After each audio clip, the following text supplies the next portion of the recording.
Friends, તો આજે આપણે છે ને ફ્રેન્ચ ફ્રાઈસ બનાવવાના છીએ નાસ્તામાં. અત્યારે બધાને ખાવી છે તો હવે એના માટે આપણે છે ને મેં બટેટાને છોલી લીધા છે. હવે આપણે ફ્રેન્ચ ફ્રાઈસને એ રીતે કટ કરી લેશું. એના માટે એક સાઈડ પહેલા આપણે આવી રીતે કાઢી નાખવાની છે, બે બાજુથી આવી રીતે કટ કરી નાખવાની, એટલે તમારા પીસીસ એકદમ સરસ થશે. પછી આપણે એને આવી રીતે પાતળી પાતળી સુધારી લેવાની છે.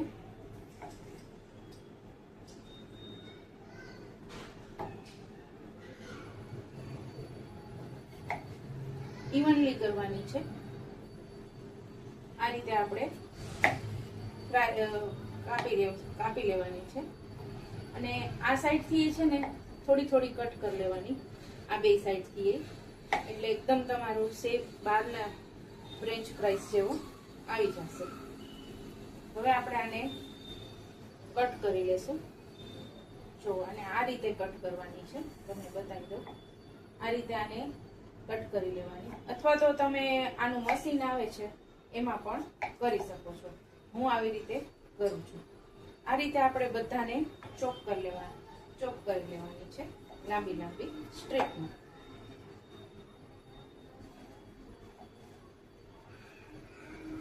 તો આપણે બધા બટેટાને આવી રીતે કટ કરી લેશું.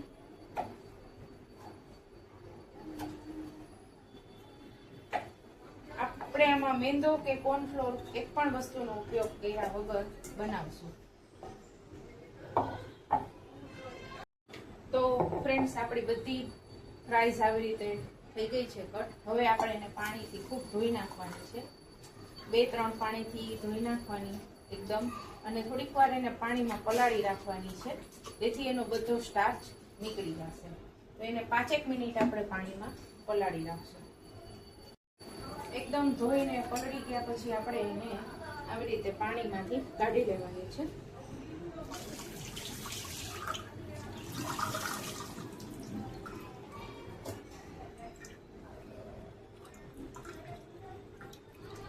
પાણીમાંથી કાઢીને થોડીક વાર આપણે એને કોરી થવા દઈશું.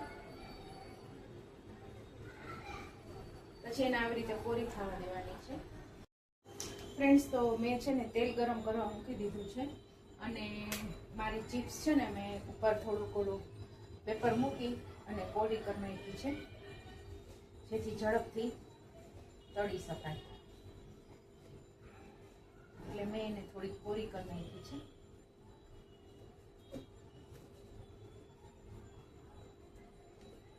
હવે આપણું તેલ ગરમ થાય છે.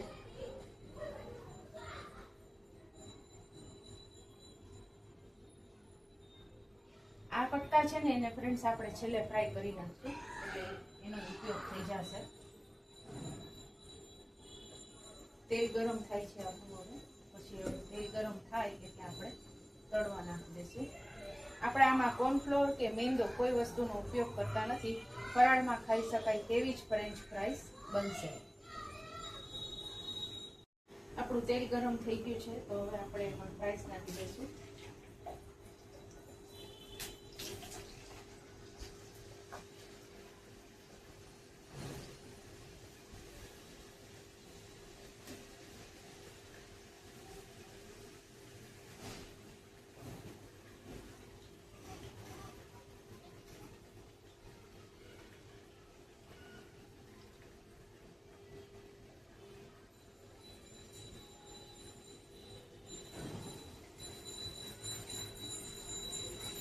%70 જેટલી ફ્રેન્ડ્સ આપણે એને તળી લેવાની છે. 100% નથી તળી લેવાની, 70 થી 80% જેવી આપણે તળી લેવાની છે.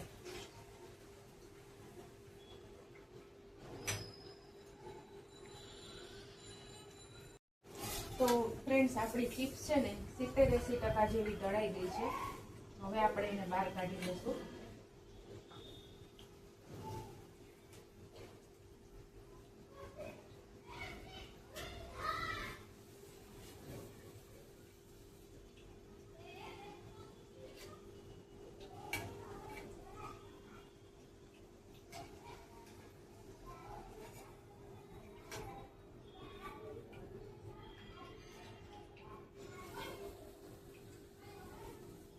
આપણે એને બહાર કાઢી લેશું. હવે આપણે બીજી તળવા નાખી દેશું. ફ્રેન્ડ્સ હું આગળ બતાવું છું કે તમારે માં શું કરવાનું છે.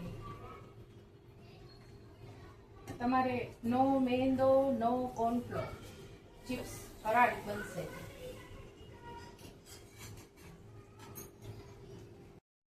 ફ્રેન્ડ્સ તો આપણી ચિપ્સ છે ને તળાઈ ગઈ છે.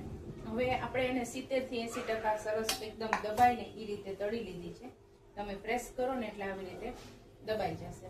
હવે આ ઠંડી થાય ને સાવ પછી આપણે એને આવી ઝીપલોક બેગ આવે છે આ રીતની, એમાં પેક કરીને આપણે 1 થી 1.5 કલાક માટે ફ્રીઝરમાં રાખવાની છે. 1 થી 1.5 કલાક પછી હું તમને પાછું આને કેવી રીતે ફ્રાય કરવાની એ પાછી બતાવું છું. આને 1-1.5 કલાક માટે આપણે ફ્રીઝરમાં રાખી દેવાની છે. ફ્રેન્ડ્સ આપણું તેલ એકદમ ગરમ થઈ ગયું છે અને આપણે આ ચિપ્સને એકદમ ગરમ તેલમાં તળવા નાખી દેવાની છે.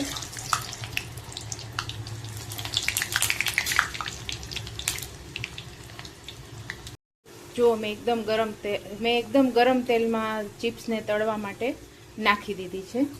હવે આપણે એને ફેરવતા રહીશું. આપણી ચિપ્સ એકદમ ક્રિસ્પી થઈ જશે.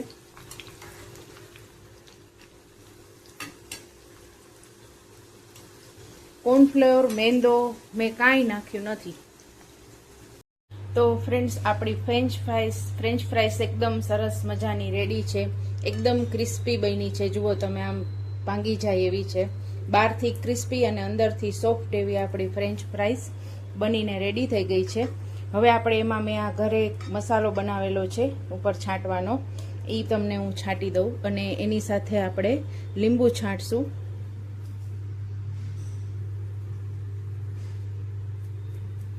અને એની સાથે લીંબુ પછી છાંટશું એટલે આપણી ફ્રેન્ચ ફ્રાઈસ એકદમ રેડી છે ખાવા માટે. આની સાથે જો તમે ફરાળનું કંઈ પણ ખાવાના હો તો રાજગરાનો શીરો રાખી શકો છો, પછી મરચાં તળેલા ખાઈ શકો છો, સિંગદાણા પણ તળેલા ખાઈ શકો છો. તો થેન્ક યુ ફ્રેન્ડ્સ, તમે મારો વિડીયો જોજો અને મારી ચેનલને લાઇક, શેર અને સબસ્ક્રાઈબ કરવાનું ન ભૂલતા.